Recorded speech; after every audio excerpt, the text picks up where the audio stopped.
வணக்கம். இன்னைக்கு French Fries Bajji எப்படி பண்ணலாம் அப்படிங்கறத பார்க்கலாம். அதுக்கு முதல்ல பஜ்ஜி மாவு ரெடி பண்ணிக்குவோம். கடையில் வாங்கியிருந்த இன்னைக்கு யூஸ் பண்ண போறதுல நம்மளே ரெடி பண்ணலாம். பஜ்ஜி மாவுக்கு 1/4 கப் கடலை மாவு எடுத்துக்கிறேன். அடுத்து அரிசி மாவு வந்து கடலை மாவுல பாதி, கடலை மாவு எவ்வளோ எடுத்துருக்கீங்களோ அதில் பாதி வந்து அரிசி மாவு எடுத்துக்கோங்க. நல்லா கிறிஸ்பியாக வர்றதுக்காக தான் அரிசி மாவு வந்து ஆட் பண்ணுறோம். சில்லி பவுடர் தேவையான அளவு நான் வந்து 1/2 ஸ்பூன் எடுத்துருக்கிறேன். மஞ்சத்தூள் கொஞ்சம், அடுத்து பெருங்காயத்தூள் கொஞ்சம், 1 ஸ்பூன் கார்ன்ஃப்ளவர். ஸோ நல்லா மிக்ஸ் பண்ணிக்கோங்க.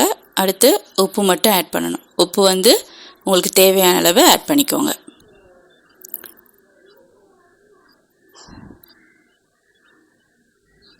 அடுத்து இதை நல்லா மிக்ஸ் பண்ணி விட்டுக்கோங்க, உப்பு எல்லா இடத்துலையும் படுற மாதிரி.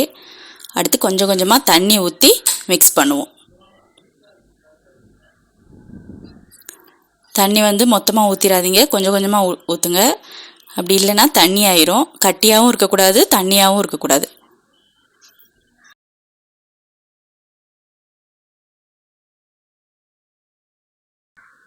கட்டி இல்லாமல் நல்லா மிக்ஸ் பண்ணிக்கோங்க.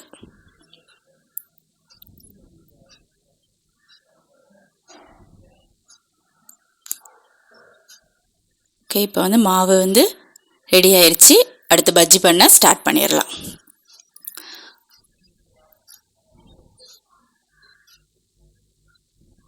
ஸோ எண்ணெய் நல்லா காஞ்சிருச்சு.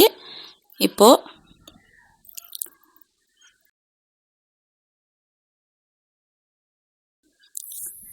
அதுக்கு நான் வந்து உருளைக்கிழங்க இந்த மாதிரி ஃப்ரெஞ்ச் ஃப்ரைஸ் மாதிரி கட் பண்ணி உப்பு கொஞ்சம் போட்டு மிக்ஸ் பண்ணி வச்சுருக்கேன். ஏன்னா உள்ளே நம்ம சாப்பிட்றப்போ அந்த பொட்டேட்டோலையுமே கொஞ்சம் சால்ட் இருந்தால் தான் டேஸ்ட்டாக இருக்கும். ஸோ இதை வந்து பஜ்ஜி மாவு ஏற்கனவே ரெடி பண்ணி வச்சுருக்கோம். ஸோ அதில் டிப் பண்ணிவிட்டு அப்படியே ஃப்ரை பண்ணிட வேண்டியதுதான். ஸோ உங்களுக்கு கொஞ்சம் ஸ்பைஸியாக வேணும்னு நினச்சிங்க அப்படின்னா அந்த பொட்டேட்டோவை சால்ட் போட்டு இது பண்ணுறப்பவே நீங்கள் வந்து சில்லியும் போட்டு கொஞ்சம் மிக்ஸ் பண்ணிக்கலாம். ஸோ உள்ளவும் கடிக்கிறப்போ நம்மளுக்கு கொஞ்சம் காரமாகவும் இருக்கும். பட் குழந்தைங்களுக்கு வந்து இது கரெக்டாக இருக்கும். உப்பு மட்டும் கொஞ்சம் ஆட் பண்ணிக்கோங்க. ஸோ நல்லா 2 சைடுமே கோல்டன் ப்ரௌன் கலர் வர்ற வரைக்கும் நல்லா ஃப்ரை பண்ணிடுங்க.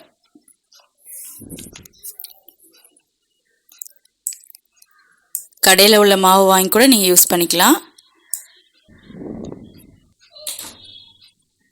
ஓகே, இப்போ நல்லாவே 2 சைடுமே வெந்துருச்சு. ஸோ ரொம்ப கருகம் விட்டுற வேண்டாம். ஸோ கோல்டன் ப்ரௌன் கலர் வந்த உடனே ஒன்று எடுக்க ஆரம்பிச்சிருங்க.